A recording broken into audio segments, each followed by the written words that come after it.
serpent part of this. Now we're going to get into the stone part. So I'm going to break it off right here for this part of this section, and we'll get into the stones here after a while. And you can go, if you want to keep going on that, you can just click on the next one, and you can see about the stones.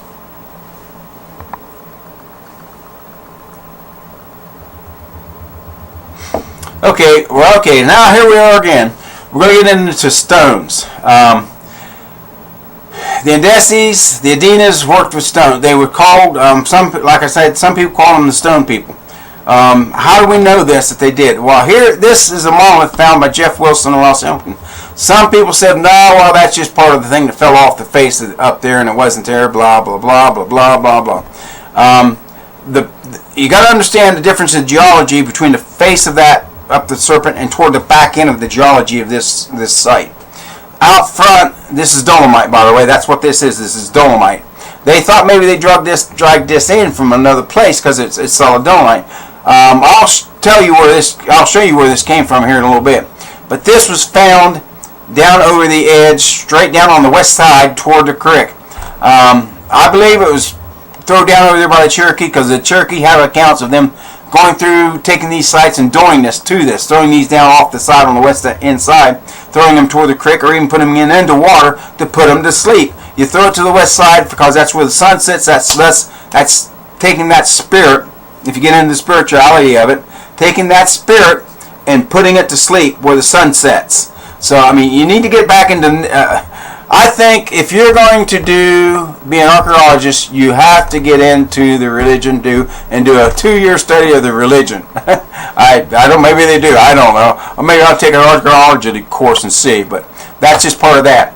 And if you look at this right down here, you can see this plinth laying right down in there. It was thrown over even back in there. That plinth is laying down in here. It was thrown off from up in here and comes right straight down. Notice there ain't no big trees or nothing up here, and you can actually see the edge of that, which actually, what does that look like? There is that snake, or that head of that snake, or whatever. Amazing, isn't it? And this is the dolomite that comes off this area. Notice that how it's not solid. It flakes off. Matter of fact, in some of the caves and stuff, it comes down here in Worcester here, and it washes out and it's flaky. It's just small particle dolomite, which does have crystals in it, by the way, and that lays part of this site and why it's so, why the magnetic field is so strong there. And this is the biggest piece of chunk you can get out of that.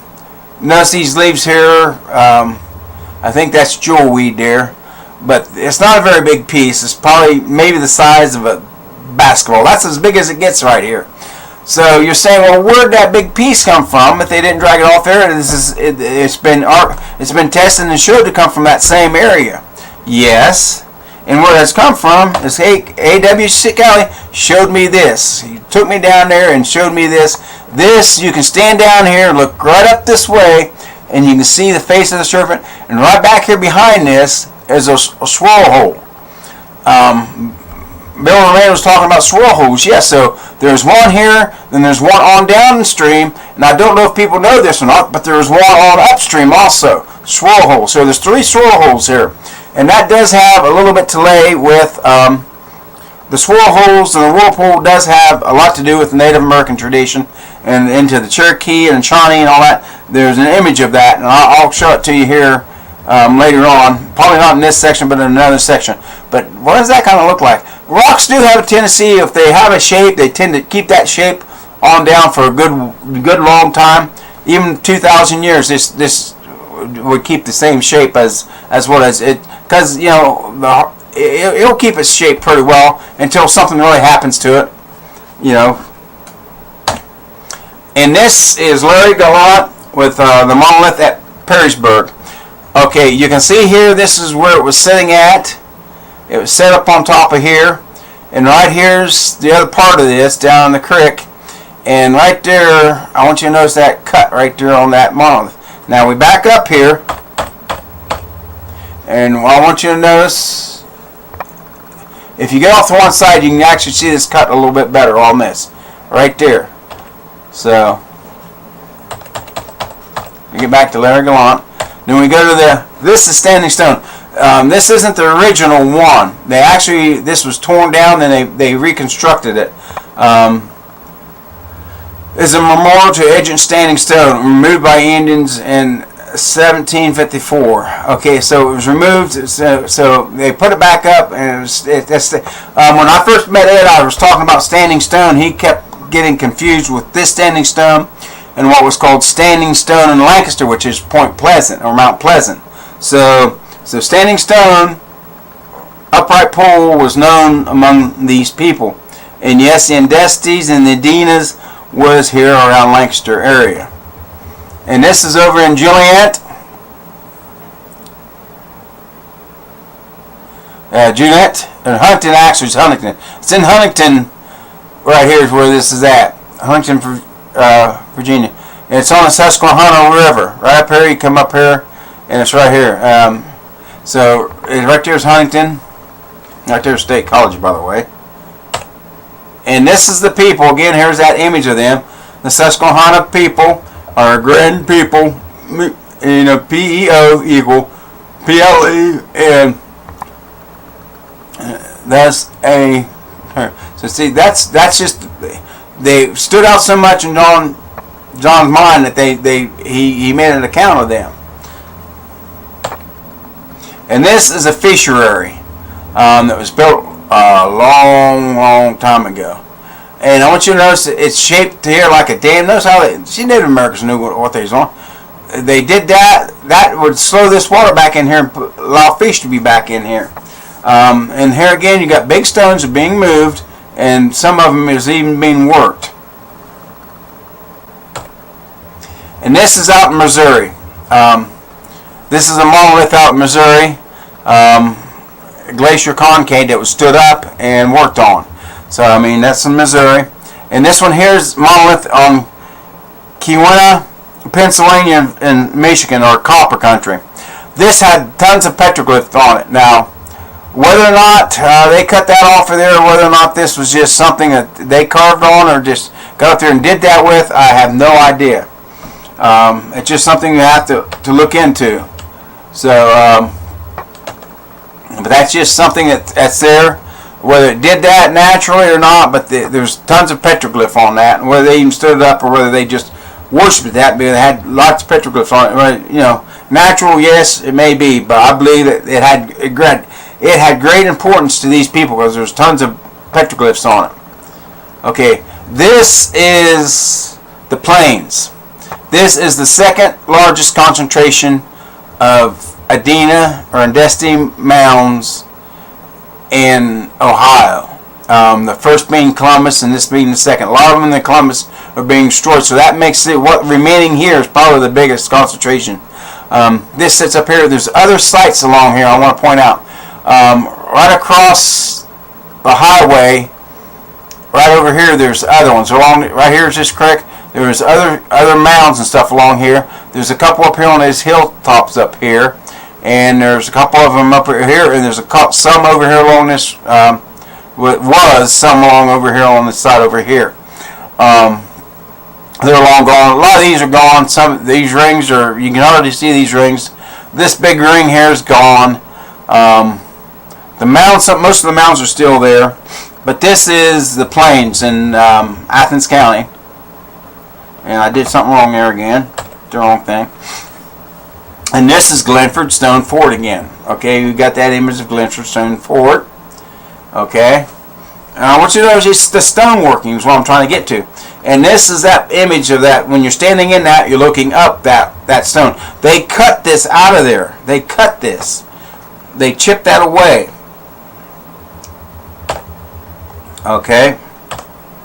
So, and that just to get you into understanding that they've worked stone, they know how to work it, and they could use stone and form it in the way they wanted to form.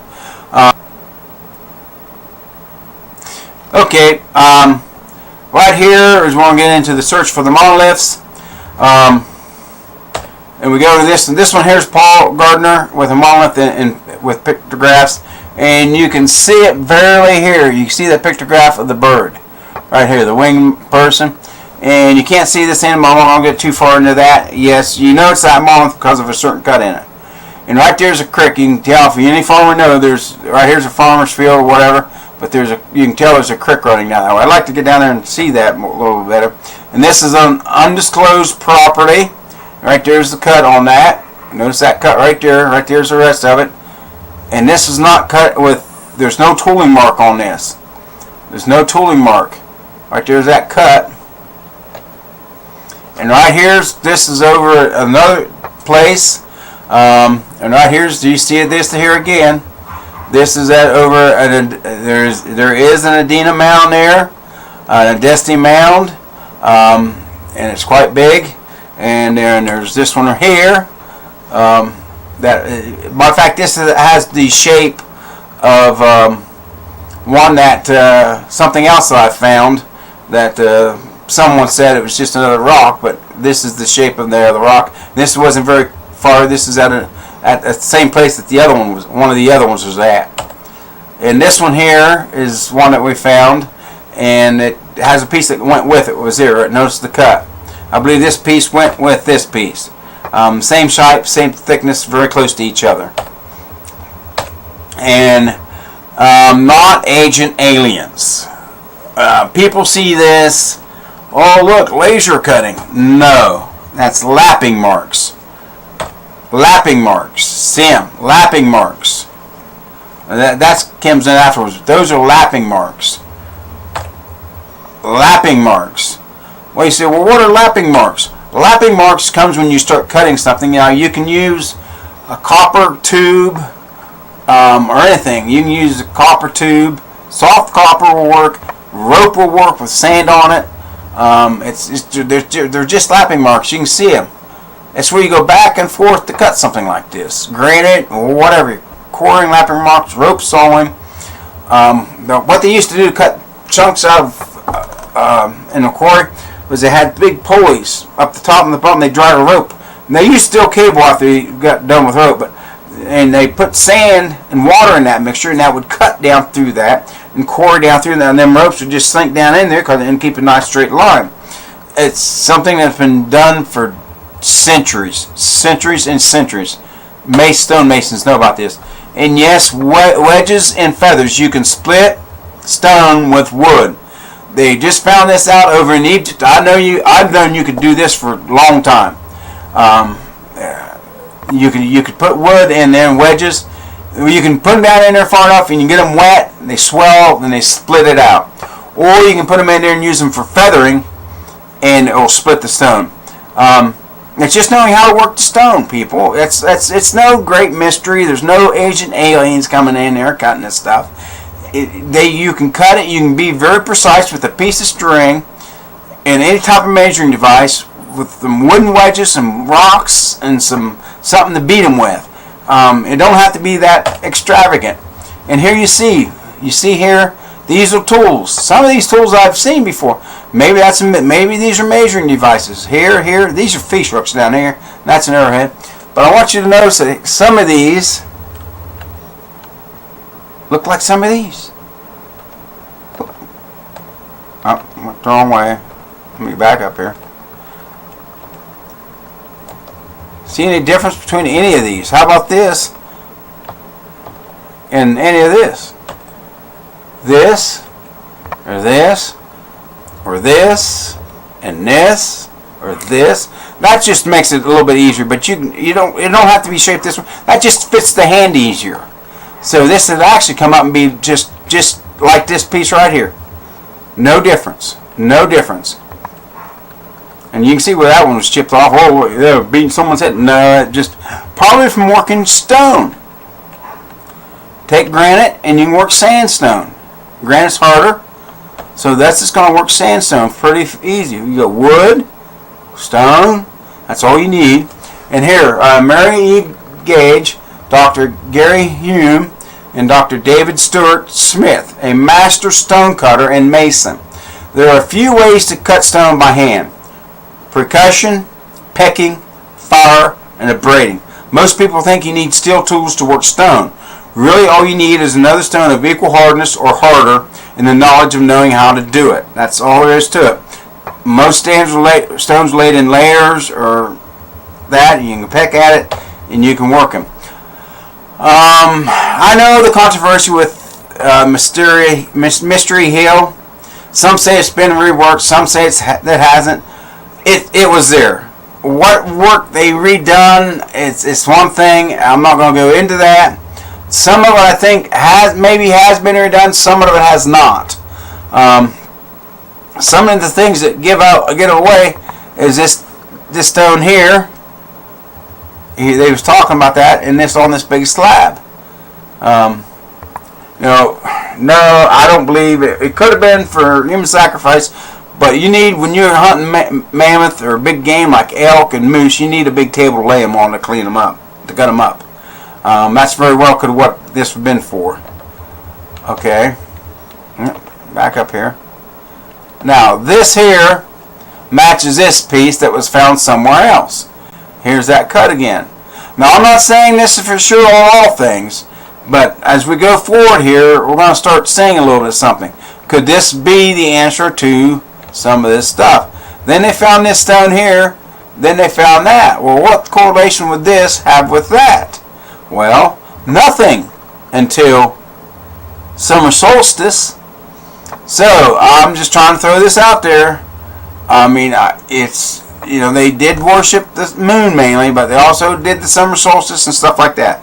So that's out there, and that's along that, and all ties back to a lot of other things.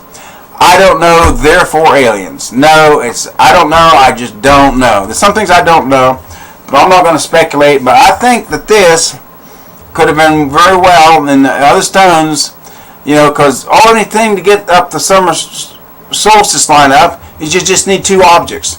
And once you know where the summer solstice is, you just put them two objects in a line, and they'll always be in line for a long time, for 26,000 years, until the precession goes around, and then they won't match up again. I'm not gonna. I get that in my other talk, my stars and stuff.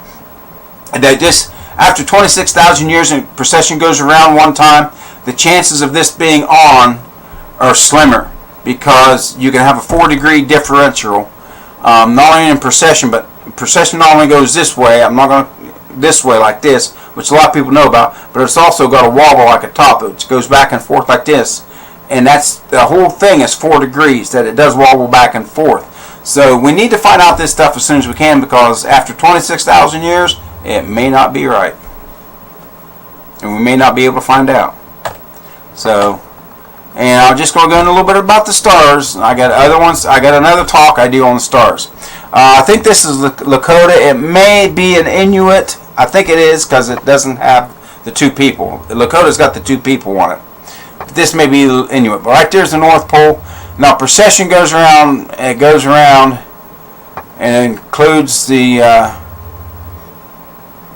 little thing of the Little Dipper, but it goes around like this. Matter of fact, it does. It goes around like this. And also Draco's right up and through here. Draco. So that's what the star night looks like. So it's kind of confusing. And the European and the Native American stars are not the same. They use different constellations for different things. They have different beliefs. So you shouldn't be taking... Now, I'm saying that some of the bright stars were probably relevant, like the Big Dipper and Little Dipper.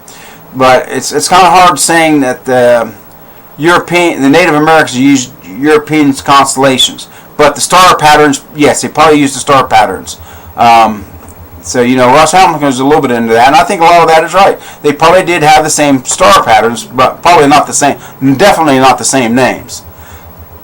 And here is precession. It goes around like this. Right there's Sepia, the Great House, and right here's Hercules, and Draco, and right here's Draco.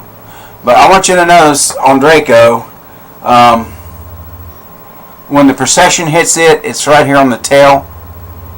Okay, it's not up here, it's here, not here, it's here. Precession goes around, it hits that, and it hits that part. And the thing is, it's kind of hard, as you look at this here, when it sits here, this here goes around, the Little Dipper goes around it. When it's here, this goes around it, like this. So when it's here, this goes around like this. When it's in Hercules actually spins around like this. When it's here, Draco actually spins around this point right there, because that's where the center of the north is, and everything spins around that star, or that area of the sky. And see, it takes 26,000 years to go around that like that, approximately. I've talked about the spiritual all the way through here, but if you want to get into Native American culture and stuff, and you want to check out these people, you need to get into the spirituality of them to understand why they did things, or the religious part. The pyramids and all that was because of religion. People did great things for religion. I'm sorry, that's just the way it is. There's a spirituality of man.